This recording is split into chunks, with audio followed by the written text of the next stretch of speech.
Bolehkah kita berkurban atas nama orang lain, seperti orang tua kita misalnya? Kalau bapak ibunya masih hidup, bagus. Ayah, emak, tahun ini tak usah berkurban, pakai duit saya. Tak tahu kalian aku ni pegawai PLN yang paling kaya raya, ha? Kalau mau menunjukkan kaya kita bukan dengan mobil yang mewah, bukan dengan rumah yang besar, tapi dengan berkurban banyak-banyak. Apa boleh berkurban? Boleh 1, 2, 3 Pak Ustaz. Nabi Muhammad SAW berkurban 63 ekor, dipotongnya sendiri 63 ekor. Habis itu dikasihnya pisau ke Sayyidina Ali.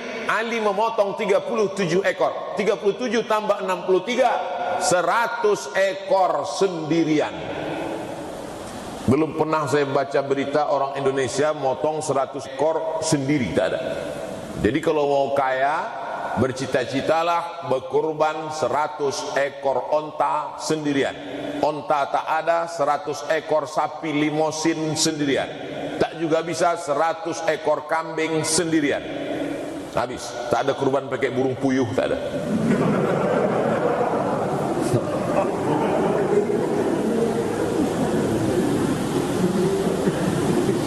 Kalau untuk almarhum yang sudah meninggal, Allahumma taqabbal min fulan bin fulan, sampai tak pahalanya Pak Ustaz?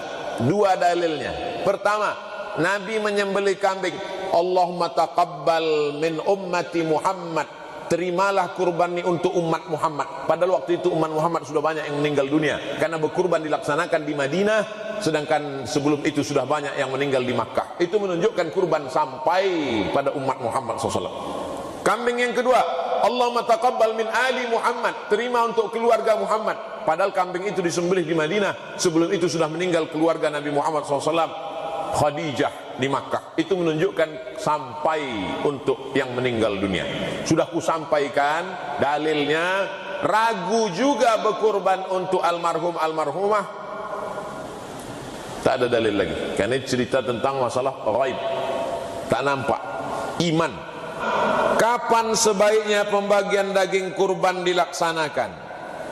Habis sholat paling afdal tanggal 10. Berubah pikiran tanggal 11 mau berkurban, bagus. Tanggal 12 masih ada duit, oke. Tanggal 13 4 hari sampai 14 terakhir menjelang azan maghrib. Habis asar sebelum tenggelam matahari. Begitu azan maghrib tanggal 13 sore, Allahu Akbar, Allahu Akbar, datanglah seorang bapak, ini 2,5 juta, kau makanlah duit kau tu, tak ada gunanya lagi. Tahun depan ya kalau sampai hari kurban.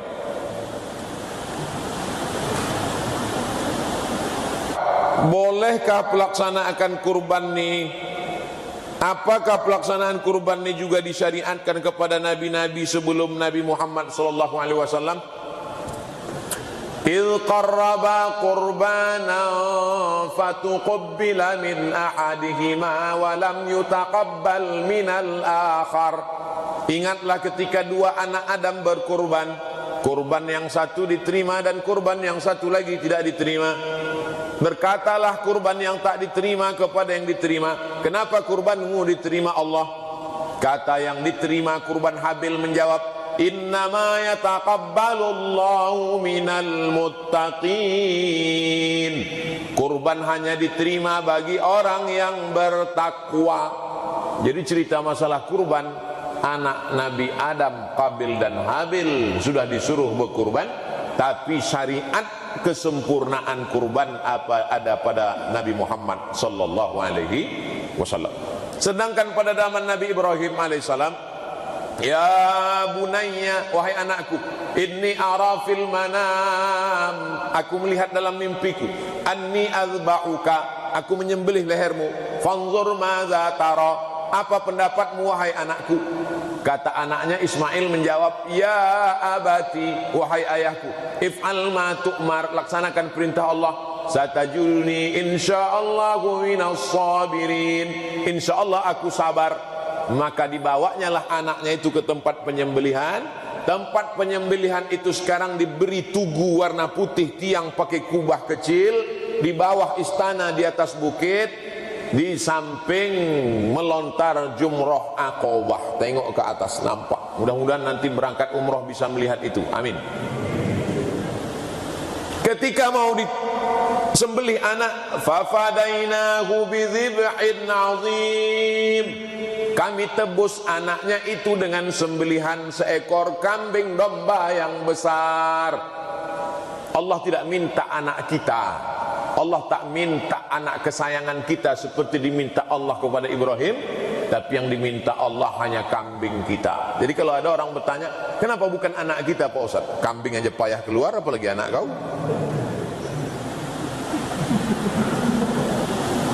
Bolehkah kita mengupah tukang jagal? Wah, ini nyindir saya ini. Jadi Bapak Ibu yang kebetulan nanti menjadi panitia atau ketua masjid, ada yang diupah, ada yang diberi hadiah. Tukang potong sama tukang kulit itu memang diupah. Pak tukang potong, berapa Bapak kami upah per kepala? Kata dia, tak usah lah, tak usah. Itu kalau kata dia tak usah, pisaunya begini, itu basa-basi. Tak usah lah Pak, kata dia, tak usah lah. Jangan dibiarkan basa-basi dia. Tidak boleh menjadikan daging, tulang, kepala sebagai upah, tak boleh. Dia dikasih upah pakai duit. Makanya akad membayar kurban itu, ini 2,5 juta untuk kurban dan biaya operasional tunai. Begitu akadnya. Karena biaya operasional di situ sapinya dibawa dari Sumatera Barat, kan nginap dulu 2 malam baru dipotong. Menjaganya siapa? Bawakan rumputnya siapa? Menyenter malam-malam takut dicuri maling siapa? Tukang potong dengan tukang kulit itu mesti diupah. Kalau standar di Pekanbaru 50.000 per kepala, kasih dia 50. Adapun yang panitia ramai-ramai itu tidak perlu diupah, tapi cukup hadiah. Hadiahnya apa? Misalnya masyarakat 1 kupon, yang dia 2 kupon, itu namanya hadiah. Apa beda hadiah sama upah? Hadiah dapat alhamdulillah, tak dapat tak masalah, itu hadiah. Kalau upah dapat alhamdulillah, kalau tak dapat naik golok nih, itu namanya upah. Jadi tukang potong dengan tukang kulit mesti diupah, karena itu pekerjaan dia. Mana yang lebih afdal, kurban kambing 1 ekor 1 orang atau sapi 1 ekor 7 orang? Ini pertanyaan dari PLN, sudah dikirim ke saya. Ini yang saya baca. Mana yang lebih afdal? Jawabannya, mana yang lebih banyak dagingnya itu lebih afdal. Jadi kalau kambing sama sapi mana lebih afdal? Kalau kambingnya 1 ekor 200 kilo lebih afdal daripada sapi yang kurus macam anak sapi. Kalau sapinya sapi limosin 1 ton, itu lebih afdal daripada kambing kacang, kambing kampung, kambing kurus. Jadi mana yang lebih banyak dagingnya, itu lebih afdal. Itu makanya berkurban kambing jantan dengan sapi jantan lebih afdal daripada kambing betina dan sapi betina. Setelah diteliti, pertama kalau sapi betina yang dipotong itu terputus nanti keturunannya, karena sapi jantan itu tak perlu banyak-banyak, itu makanya perlu dipotong. Sapi betina dibiarkan banyak biar supaya berkembang biak. Ini hukum boleh berkurban sapi betina, boleh. Karena dari beberapa masjid tak mau motong sapi betina, akhirnya harga sapi jantan melambung tinggi. Padahal masalah afdal tak afdal, mana yang paling enak dagingnya, itulah yang afdal. Apa hukum masak daging kurban untuk dimakan bersama oleh petugas? Begitu selesai pemotongan, langsung diambil 2 kilo, 3 kilo, dipotong-potong halus, dimasukkan ke dalam panci, dimasak sup. Allahumma barik lana fima razaqtana wa qina azabannar. Yummy. Yang kau makan ini jatah siapa? Ini kambing masih belum jelas jatah siapa. Pemiliknya 3 orang. Pertama orang yang beriman, kedua jiran, sahabat, kerabat, tetangga, ketiga fakir miskin. Maka ketika dimakan tak jelas pemiliknya makan haram. Solusinya gimana Pak Ustaz? Solusinya begini. Setelah habis dipotong, panggil pemilik sapi pertama, Pak GM, Pak Kepala Cabang, Pak Kepala Ranting, Bapak entah apa kepala-kepala apa lagi lah. Sampai 7 orang kumpul semua. Pak, ini kan jatah Bapak ada 1/3 di sini kan. Kami ambil jatah Bapak ini 5 kilo untuk kami makan pagi ini ya. Kami kalau cuma makan lontong lemas kami Pak, tak bisa kami motong-motong ini. Kata Bapak yang 7 itu, ambillah. Yang 6 baik, ambillah. Yang 7 ini ada 1. Enggak kata. Angkatlah golok tu. Sini Pak. Sini. Langsung masuk waktu. Mari kita tutup dengan baca doa. Bagaimana cara kita bisa tahu kalau yang sedang kita perjuangkan adalah jodoh kita?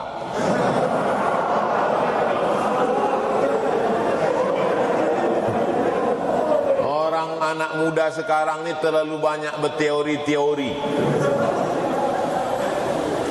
Kalau ada kalian laki-laki suka sama perempuan, tanya dia, SMS dia, WA dia, bagaimana suami idaman yang kamu inginkan? Terus dijawabnya, asal bukan macam kau.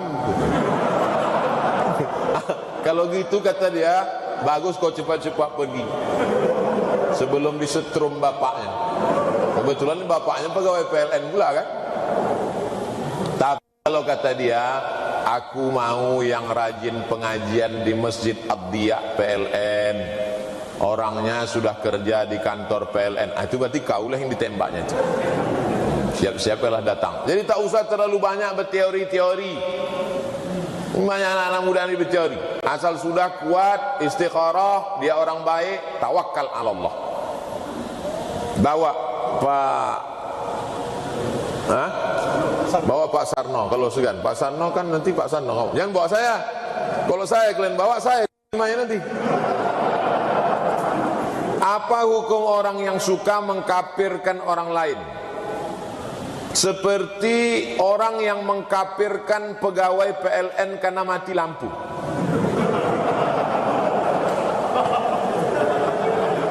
Saat sedang makan berbuka puasa, mati lampu, lalu dia kata kafir, dia kata kalau ada orang Islam mengkafirkan orang lain, ternyata orang itu tidak kafir, maka dialah yang kafir. Hadis sahih. Man kaffara musliman, siapa yang mengkafirkan orang Islam, ternyata orang itu tidak kafir, maka kekafiran itu berbalik pada dirinya sendiri. Nah, kalau marah jangan sampai kafir. Kalaupun marah betul sedang menyuap mati lampu, kantui. Nah, sekedar kentut aja kan, tak sampai kafir. Oleh sebab itu maka kita perlu tabayun, klarifikasi kenapa sampai padam. Rupanya air, dulu saya termasuk yang marah, tapi saya tanya orang, kenapa sampai padam? Ini air Pak Ustadz turun curah hujan, jadi terjadi penurunan permukaan air di danau, maka kincir air tak bisa memutar, turbin tak berputar, berkurang daya, jadi kita bagi-bagi. Siapa pula mau menyusahkan orang lain? Oh begitu.